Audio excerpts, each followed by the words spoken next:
deep in the shadowed hollows of Ravens Creek ***. In the misty valleys of the Appalachian Mountains, tucked away in a forgotten corner of West Virginia, lies Ravens Creek. A town so beautiful it looks like it was painted by God himself. But beauty here hides something ancient and rotten. For over 4 centuries, this small mountain community has guarded secrets that make even the bravest locals lock their doors before sundown. Tonight, something is walking again. Jamal stepped out of his father's old wooden house, the screen door slamming behind him like a warning. "Boy, you sure you gotta go out tonight?" His father called from the porch, voice tight with worry. "It's Saturday. You know what night this is." Jamal grinned, flashing that easy smile that always got him out of trouble. "Pop, I ain't seen my crew in months. They're rolling through town for one night only. We're just gonna kick back, have a few drinks, talk about old times. I'll be back before sunrise." His father's face stayed hard. "You know the rule.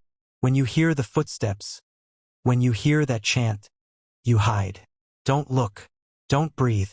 Those 4 men don't carry a coffin for funerals. They carry it for the living." Yeah, the night bearers. "I got it," Jamal said, already walking backward down the dirt road. "Love you, old man. See you in the morning." He turned and disappeared into the trees, taking the old deer trail that cut straight through the holler. This is gonna be a good night, he thought, until he heard it. Thump, thump, thump, heavy footsteps. Then the low, rhythmic chant that made every hair on his body stand up. Bam bam, bash, bam bam bash. Jamal's blood turned to ice. He dove into the thick mountain laurel, heart hammering so loud he was scared they'd hear it.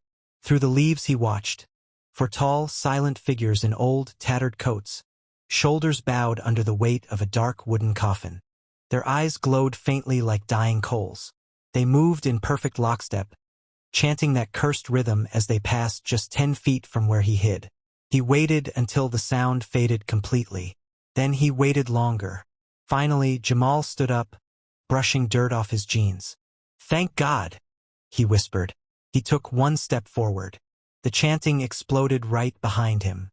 "MBAM, bash, MBAM, bash, asterisk asterisk."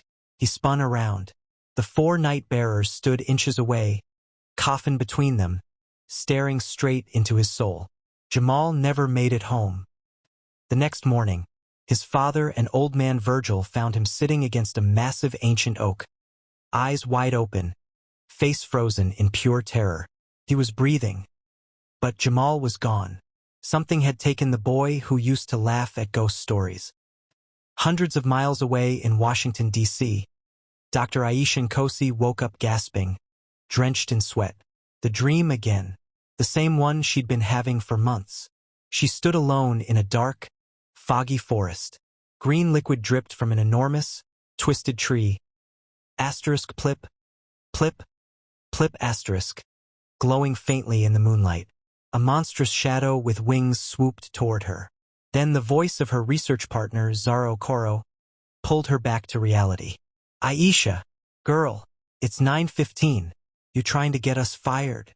Aisha sat up in their shared apartment, rubbing her eyes. "I saw the tree again, Zara. The exact one from the Old West African and Appalachian folklore texts. The eternal sap. They called it Mrityunjay Amrit in some old merged legends. The liquid that cheats death." Zara rolled her eyes but grinned. "You're really trying to drag me into the woods behind a cursed town to chase fairy tales?" But when Aisha showed her the passage in the ancient journal, complete with a drawing of the exact tree from her dreams, Zara went quiet. 3 days later, they were driving down a winding mountain road into Ravens Creek. The moment their car crossed the old iron bridge into town, the weather turned. The sunny afternoon vanished. Thick fog rolled in and a cold wind whipped through the holler like it was angry they'd arrived. Locals on their porches stared. At the town square, they met Elder Thomas, a tall, serious man with deep lines carved by decades of worry. "You girls here for that research paper?" he asked, eyes narrowing. "Yes, sir," Aisha said smoothly. "We're documenting 5 historic mountain communities for the university. Ravens Creek was top of our list." Elder Thomas studied them for a long moment, then nodded. Y'all can stay with us. My wife loves having young folks around. Just mind the old stories while you're here. Their son, Kwame, showed them to the guest room. He was polite, but there was something haunted in his eyes when he warned them, "Don't go near the old king's manor after dark, and if you hear chanting, run." That night, at 11:45, Kwame tapped on their door. "You still want to see the manor?" he whispered. Aisha and Zara looked at each other. They nodded. The old king's manor stood on the hill like a rotten tooth. Once grand, now swallowed by ivy and time. They slipped in through a broken window. Inside, everything felt wrong. The air was heavier. Aisha kept getting flashes of memories that weren't hers. Balls, soldiers, screams, a king who refused to die. Then they all heard it. Asterisk asterisk heavy boots marching asterisk asterisk somewhere deep inside the manor. At the same time, down in the holler, two local men playing cards by the tree saw them. For tall figures carrying a coffin, chanting low. The night bearers stopped right in front of them. The coffin lid slowly creaked open. The screams that followed tore through the entire town. Back at the manor, Aisha, Zara, and Kwame froze as a heavy door slammed somewhere in the darkness. Footsteps, slow, deliberate, began moving toward them. Aisha's flashlight beam caught something on the wall. An old portrait of a king whose face looked strangely familiar, and whose eyes seemed to follow them.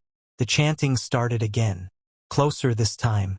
Bam bam, bash, bam bam, bash. What is the connection between Aisha's dreams, the green sap that can defy death, the night bearers, and the cursed history of Raven's Creek? Why do the dead refuse to stay buried in this Appalachian town? And what will happen when the four carriers finally set down their coffin? Subscribe to Eerie Narratives right now and turn on notifications. The mountains remember, and they're still hungry. Comment below. Would you spend the night in Raven's Creek?